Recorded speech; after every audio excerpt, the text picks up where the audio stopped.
We now want to turn back to the impact of this storm for you at home. Driving bans have started to be lifted across the country, the county, as we mentioned earlier. 2 on your side's Andy Payton has been following it for us, and he joins us now. Andy.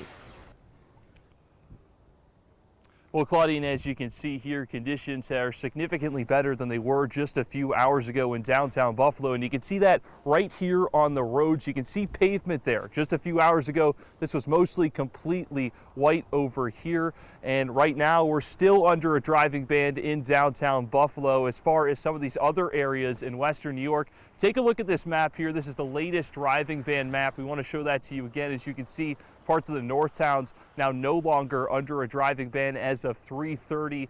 Now, that was the scene that we saw as well in some of those southern parts of the south towns at 9 a.m. They're now all no longer under there. The middle part, though, as you can see, still very much still under that driving ban. But now, as far as what we've seen here in this recovery efforts, Governor Kathy Hochul stressing to those inside the driving bans that these need to be followed, these need to be taken seriously. There are still very dangerous conditions out there. Listen to this.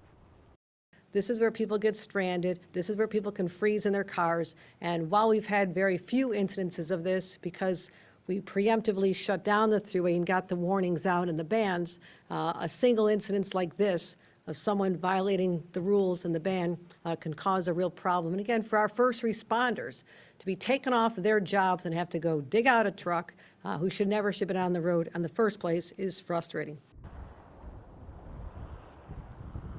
As far as the driving bans go, officials saying they've been pretty impressed. They feel like folks have been following these driving bans. However, they did say they had to issue about 360 tickets, that mostly taking place on the thruway, and that through state troopers. Now, as far as these recovery efforts working to try to get these banned areas back up and running here, we're told there are hundreds of snow removing pieces of equipment on the road as we speak here. In fact, in Buffalo, we're told over 300 alone are working on these streets. And you can see that behind us here in Buffalo, these roads, as we mentioned, cars able to go through. You can see that behind me here, getting a lot better. We're told that we're still under a driving ban at this moment here, but that could change. We could see a difference here at about 7 o'clock. We're told we're going to get an update from Governor Kathy Hochul, so be sure to stick with us then online as well as here on air for the latest updates. For now, live and on your side, downtown Buffalo, Andy Payton, Channel